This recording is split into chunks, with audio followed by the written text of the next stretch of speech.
Pengobatan merupakan salah satu bidang pekerjaan yang dipandang mulia. Kemuliaan tersebut tentu bertambah jika usaha pengobatan dilakukan tanpa pamrih ataupun mengejar keuntungan. Rumah terapi lebah gaib adalah salah satu dari segelintir tempat pengobatan yang sama sekali tidak mengharapkan keuntungan. Bahkan tempat pengobatan alternatif ini sama sekali tidak memasang tarif.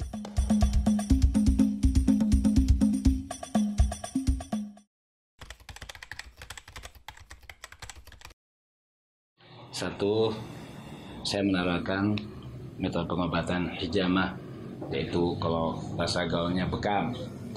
Karena dalam Islam disunnahkan buat umat Nabi Muhammad SAW disunnahkan untuk berbekam hijamah.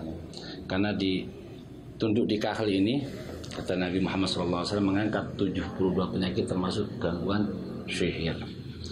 Kita ngambil metode untuk hijamah, pengobatan yang mana dianjurkan malaikat Jibril mewahyukan kepada Nabi Muhammad SAW. Terus yang kedua, metode pengobatan di sini lahang, maksudnya diuap dengan rempah-rempah yang khusus ya, buat yang mempunyai ya sesat, gatal-gatal, terus ingin menurunkan berat badan kan. Di sini juga karena dengan rempah-rempah khusus supaya menurunkan berat badan untuk kesehatan, menurunkan toksin-toksin dalam tubuh, racun-racun dalam tubuh melalui keringat. Yang ketiga, totok saraf, maksudnya kalau orang ya stroke dengan ditotok, insya Allah kalau tepat dalam arti pengobatan insya Allah dengan izin Allah ada perubahan. Karena setiap penyakit pasti ada obatnya kecuali illa satu, kematian banyak.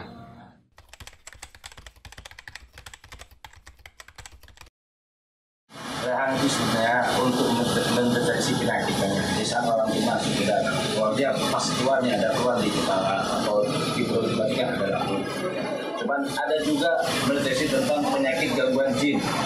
Karena dalam rempahnya juga kita ada daun bidara, daun kelor, garam untuk mendeteksi penyakit orang tersebut. Tapi kalau penyakitnya hanya ingin menurunkan berat badan, paling bagus sudah. Jadi bahkan ada orang yang melihat ke sini tuh yang mencium aroma udah nggak bisa, terus rasa pun tidak bisa, setelah dilehang keluar semua keringat. Penyakitnya alhamdulillah dengan izin Allah dia bisa langsung muncul, dia bisa langsung tahu rasa makanan.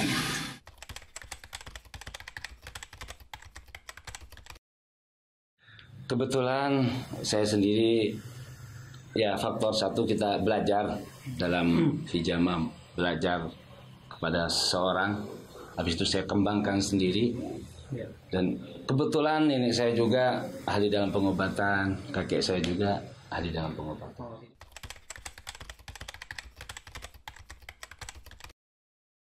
Kebanyakan yang datang ke sini tuh yang stroke, terus lambung, yang kena lambung sama kepala kan.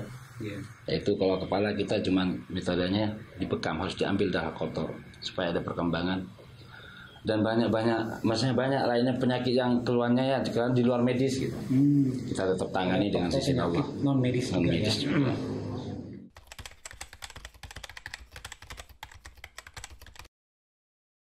Sebetulnya saya dari lulus SMP sudah mulai belajar kepada nenek saya itu dalam arti syaraf, ya kan. Dari lulus SMP saya udah belajar pengobatan, cuman sebatas ya mengenal arti darah, saraf itu baru saya kembangkan. Alhamdulillah dengan izin Allah, Allah memberikan ilmu, mudah-mudahan manfaat buat saudara-saudara kita yang lebih khusus.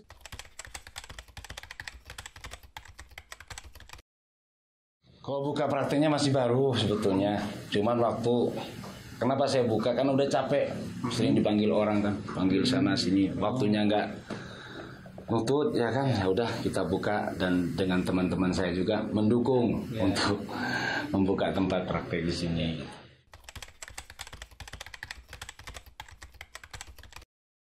Ya, alhamdulillah banyak ada dari Subang, juga dari Jakarta.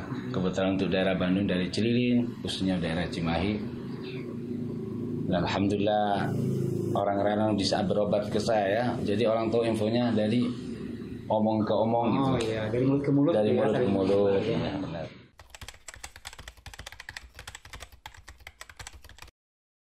Nah, disitulah ada kebahagiaan dan kesenangan dalam hati saya. Di saat saya mengobati orang, di saat dia ada perkembangan sehat, sembuh gitu. Saya itu senang hanya bersyukur kepada Allah bahwa semua itu adalah dengan seizin Allah. Manusia itu lemah karena wala haula wala quwwata illa billahil aliyil azim. Cuman saya yakin kalau kita dengan syariat dalam arti mengobati, minta kepada Allah, berdoa kepada Allah, insya Allah tidak ada yang nggak mungkin. Penyakit apapun ada obatnya kecuali tua dan kematian.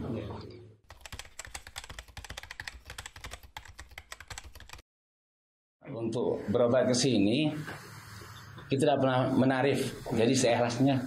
Kadang orang datang ke sini hanya menangis karena dia ada perkembangan dan dia bilang saya nggak punya, malah saya senang gitu.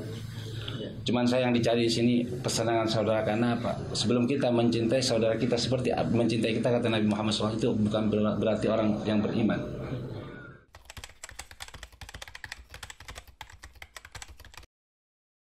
Harapan kedepannya, ya mudah-mudahan kedepannya ini banyak orang yang ketolong gitu, dalam arti yang sudah dia berobat kemana-mana datang ke sini, mudah-mudahan Allah membuka apa ya, kesembuhannya, diangkat penyakitnya. Hanya itu harapan saya.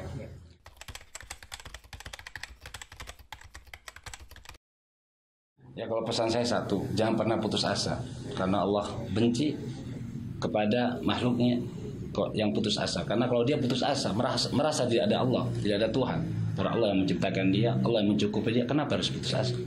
Setiap orang dikasih cobaan itu adalah ujian dari Allah. Kalau dia bersyukur, dia ingat bahwa semua itu cobaan dari Allah, insya Allah akan diangkat derajatnya oleh Allah. Tapi kalau dia sampai putus asa, berarti dia menyadarkan Tuhannya. Jangan sampai hatinya tertutup, karena jangan sampai kepada ayat khatamallahu ala qulubihim wa ala syamihim wa ala absarihim bisawatun wa lahum adzabun alim. Nanti hanya celaka, maksudnya siksa yang dia dapatkan nanti. Keluhan saya sakit kepala, kepala saya sakit banget. Kirain saya sakit biasa, tapi sakitnya luar biasa lah sakit.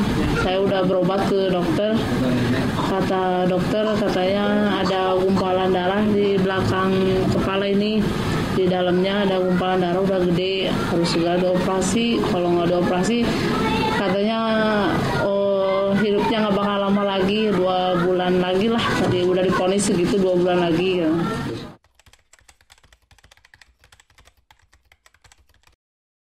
Berobat di sini udah lama, udah 2 bulan yang lalu lah. Udah berobat sekali 2 kali, alhamdulillah.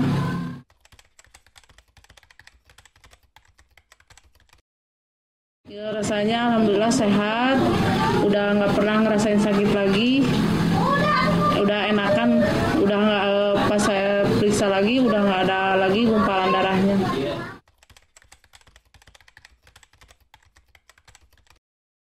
Perasaannya ya senang, ya bahagia, ya nggak bisa diungkapin kata-kata lah, udah senang aja.